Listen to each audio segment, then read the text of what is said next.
How's it going, everyone? Welcome back to the GSMC Chip Shot Football Podcast, brought to you by the GSMC Sports Network. I'm your host, Manny Maradiegue, live today on Friday, April 26th.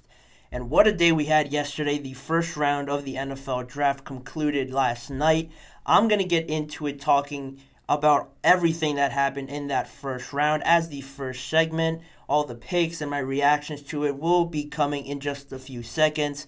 And then later on in the show, I'll get into more of an in-depth look at two of the biggest surprises, my biggest surprises in the draft, and what went into it, some quotes from why these transactions happened. That is coming up later in the show. And then for the first time that I'm doing it on this live show, we're going to have a live reaction to the second round of the NFL Draft starting in about half an hour from now. That'll be the last two segments on today's show. My live reaction, pick by pick, as to what is currently going on in the second round of the NFL Draft. So stick around to that. You're not going to want to miss it and my analysis on that. Please remember to like, follow, and subscribe to the GSMC Chip Shot Football Podcast. And before I get into breaking down the first round, I would like to remind you guys, if you have any questions or comments you want to make during the show, to use the tip and donations link you see on your screen, GSMCPodcast.net. Using that link, I'm able to see your question or comment. I can read it out on air during the show, and we can carry the conversation on that way. It's interactive, it's more engaging, and it's a massive help for this show as well as all the other shows across the network. So again, if you would, use that tip and donations link, GSMCPodcast.net. We would greatly appreciate it if you're able to use that with any question or comment. But like I mentioned, jumping now into recapping the first round, a lot happened. A lot was expected. Looking back to my mock draft and how I had it, I had a few more trades going on in the first round, at least in the earlier part of the first round. And of course, it all ended up turning out like it usually does in the manner that is the simplest form. There wasn't a trade up until pick 10, and then everything else just went accordingly as it was planned. So going through it right off the bat, Caleb Williams went number 1. That was expected. No real surprises there. Then the Commanders was the real big question mark to start off the NFL Draft. Looking at it, there were some trade talks. Reports came out after that. There were interest there, but Jaden Daniels always seemed to be their guy, so he went second overall. No real big monumental changes there. Then at number 3, again, if you look at Drake May getting selected to the Patriots, afterwards there were reports from Albert Breer and a bunch of other sources that the Giants reached out with a couple first-round picks to move up in that. I'm sure other teams reached out as well. And I'm sure it was very intriguing at some point whether or not to trade the pick or select Drake May. Evidently, it all ended up turning out for their best interest. They get their quarterback of the future. And in the mock draft that I had Drake May going here, and I just thought it was the best situation because of Jacoby Brissett being there. You don't have to start Drake May right away. You can have that bridge year, SWB really audio develop him, captured, and then not registered. transition into him starting the following year and build around him even more. So I like that pick. Nothing really to comment other than that. Then at number 4, probably the most obvious pick other than Caleb Williams, Marvin Harrison Jr. goes to the Cardinals. Probably the most talented and best player in this draft. You can argue Brock Bowers or Malik Neighbors, but really from the beginning of time, it seemed like Marvin Harrison, he was just NFL ready, pro ready. I mentioned it yesterday while I was watching the draft that, he could play in about a week or two. You could give him the playbook, you could give him everything for the Cardinals, and he could be ready to play in a week or two. He's the most NFL ready player overall that I saw in this year's draft. The Cardinals get a stud at that position, and it evidently just ends up helping Kyler Murray to really play off and really validate that contract that they gave him. If you give him that amount of contract to Kyler Murray, you want to get him all the best possible options to succeed in his time there. Marvin Harrison is a great first step to do that, and he was the pick at number 4. Then at number 5, Joe Alt goes to the Chargers. Kind of a surprise because people think the Chargers need wide receivers, or they do need wide receivers, but the way the Chargers have been talking about the offensive line and building that up, this shouldn't be a surprise. Joe Alt was the best offensive lineman in the draft, and he goes number 5 to the Chargers. Then at number 6 again, the Giants select Malik Nabers. There was all that quarterback talk. Maybe Michael Penix sneaks in there. He didn't go that early, but the Giants select Malik Nabers. I was harping for this pick to end up being the actual pick by the Giants. They get somebody to help Daniel Jones because they're not really able to move on from him now because of that salary cap hit. Get a wide receiver that not only helps Daniel Jones, and if it doesn't work out, Malik Nabers will still only get better with maybe another quarterback that you draft or trade for or do whatever in the near future. Then at number 7, the Titans were sort of rumored to move out of this pick if Rome Odunze was still there. Joe Alt was mocked to go to them in a ton of mock drafts leading up to the NFL draft, but Joe Alt was already taken, so you're thinking maybe a playmaker, Rome Odunze. I thought that was going to end up being the pick, but they decided to address offensive line, protect Will Levis because they already have playmakers on the outside in DeAndre Hopkins and signing Calvin Ridley. It makes sense to address the offensive line and really nail that down first, and then maybe you could address someone still in the second round because there's a ton of talent out there, or in free agency as well through veteran receivers. J.C. Latham, great pick, good fit there in Tennessee for the sort of offense they want to build. Then the biggest surprise, I won't go too far into it right now. That'll be for the next segment. But Michael Penix goes to the Atlanta Falcons. Everybody had to pick up their jaw from the ground after seeing that pick being announced by Roger Goodell. After signing Kirk Cousins and everything like that, to bring in another quarterback definitely had some people scratching their heads. But, Raheem Morris seemed to be a big fan of him, their general manager as well. There is questions about the injury history and his age already. When will he start? But regardless of that, he's the pick. You can't do anything about it now. We're just going to have to see how it all pans out with that dynamic with Kirk Cousins in there as well. But moving on forward with the next pick, the Bears selected Rome Odunze.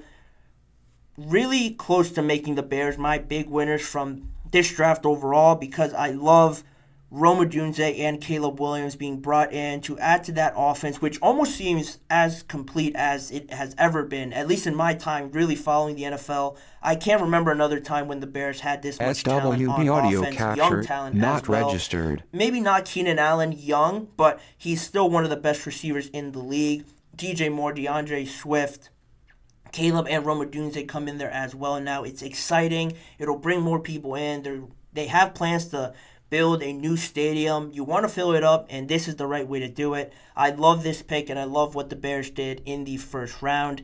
Then J.J. McCarthy goes 10 to the Vikings. I had that right in my mock draft, but I thought they'd have to be trading up to number 5 with the Chargers to get J.J. It didn't turn out that way. It turned out better for them to only trade up with the New York Jets to stop waiting around and make sure they get their guy. And the biggest thing for me was the way that JJ talked about Kevin O'Connell specifically in an interview leading up to the first round, how much praise he really had for Kevin O'Connell, and Kevin O'Connell likewise having a lot of praise, not specifically for JJ, but for their next quarterback that they drafted. You never really hear Kevin O'Connell talking that highly before about their next quarterback and planning for the future. Now he decides to start talking about it and how this next guy is going to be the guy for them going forward for the next few years. It all just lined up too coincidentally for it to just be exactly that, a coincidence. I thought they were a match made in heaven. I said the Vikings were the best landing spot for any of these quarterbacks. JJ now transitions from a very talented Michigan team, Michigan offense, to an equally as talented Minnesota offense as well. I'm expecting great things, and he is definitely in contention to start for them from day one. Then just to round out these last few picks, The Jets went with Olu Fashanu. They decide to protect Aaron Rodgers and really project towards the future. Tyron Smith hasn't been the most durable, so they go offensive line. Then the Broncos as well surprised me by going Bo Nix. I'll get more into that in the next segment, but they decide to get their quarterback and move on with that. Then at number 13, the Raiders don't get their quarterback, but they draft one of the most talented players in the entire draft in Brock Bowers. It'll be interesting to see how they play off of him and Michael Mayer, who they drafted recently, but he was too talented to pass up, in my opinion, so I like that pick as well. Then the Saints go Taliese Fuaga, the offensive tackle from Oregon State.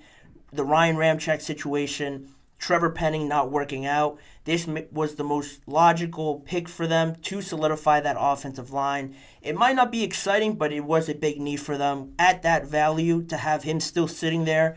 I think that was a great pick for them as well. Then the first defensive player selected in the entire draft, Laiatu Latu, goes to the Indianapolis Colts. There were talks around secondary, maybe Brock Bowers. Brock Bowers goes 2 picks before them. Could they have traded there? That ultimately wasn't the case. They go defense and add to a young defense already, bringing in more talent. They have some pieces on offense already. This was a way to round out everything that they had there already. And in Seattle, they go with Byron Murphy, number 16th in the draft. Back-to-back defensive players taken. It makes sense for Seattle to add to that defensive line. It certainly needs more help bringing pressure to opposing quarterbacks and offenses just in general as well. I like the pick. I thought Byron Murphy would have still stuck around there. I thought the Seahawks might go offensive line, but they felt defense was a bigger need, and they went on with that. Then, just to move it down here just a little bit, in the second part of the first round, technically, at 17, the Vikings again trade up to get Dallas Turner. In contention with the Bears, the Vikings just had a great draft. They were able to still stick around in the first round. They trade up to get Dallas Turner. At that value, I had him going at number 8. To have him going 9 picks later is outstanding by the Vikings. They get their future quarterback and their future edge rusher. And it kind of reminds me of the Houston Texans when they drafted CJ and Will Anderson in the same draft. Now, that doesn't mean they're going to have the same level of success, but it is very similar to that. It could pan out similar to it. They have evidently all the pieces on offense, and on defense, they've added some great additions as well. The Vikings and the Bears probably hit the nail on the head in the first round, doubling up on their picks and getting huge positions of need. Then the Bengals go Amarius Mims. Not projected really to start right away because of the lack of experience, and the Bengals already addressing offensive tackle in free agency with Trent Brown most recently, but it is good for him to learn under all these veterans, get better, gain that additional experience. And there were some injury concerns, so that could all work itself out in the first year. If he does get hurt doing something, he isn't of need right now. They have the pieces there for him to work out and work through that first year, any struggles he may have. Then at 19, the Rams, the first pick they've had in the first round since 2016, they go Jared Verse, edge rusher out of Florida State. A solid pick for them. Not a lot of people will talk about it, but I think it's a good addition. Because of the loss of Aaron Donald, the sudden retirement, you bring him in, not at the same position, but just adding to that defensive line. They found a few gems last year in the draft. This adds to that young defensive line that they have. It'll certainly be a big help for them going forward. Then the Steelers get a massive value pick here. Troy Fautanu, the offensive tackle from Washington. Nobody expected him to be there. I certainly didn't expect him to be there. The Steelers said they had him high on their draft board. He goes to them at 20, and it addresses a big need. Now, we're just going to have to see how they add on to it because other people thought they'd go receiver, cornerback, center. They choose to go tackle. Certainly a position of need, but look to them maybe in the second round coming up here sooner for them to make a move here. Then the rest of these picks, pretty self-explanatory, not too much to go into on all of them. Just the biggest one that I wanted to mention before I close out this first segment is the Kansas City Chiefs. it was written in the stars, I had to say it, with them getting Xavier Worthy because of the comparisons you see with Tyreek Hill. As soon as he ran that 40 in Indianapolis, my thought went exactly to him being drafted by the Chiefs. I had him going earlier to the Colts just because of recent reports that came out with them liking him. But really, in all honesty, it was always going to be the Chiefs. They trade up a few spots to get him. They get their sort of replacement in Tyreek Hill, and now that offense is looking very scary and very fast, in all honesty, to work itself in to 2024 and the rest of the regular season. That one was the biggest shocker. Not really, but just the one that caught my eye the most because it was always going to be that way that they ended up. And the rest of the first round ended mostly how some people would have expected. Not too many big surprises there, other than the Eagles as well. I have to mention them. Getting Quinyon Mitchell at 22 could be looked at as one of the biggest steals.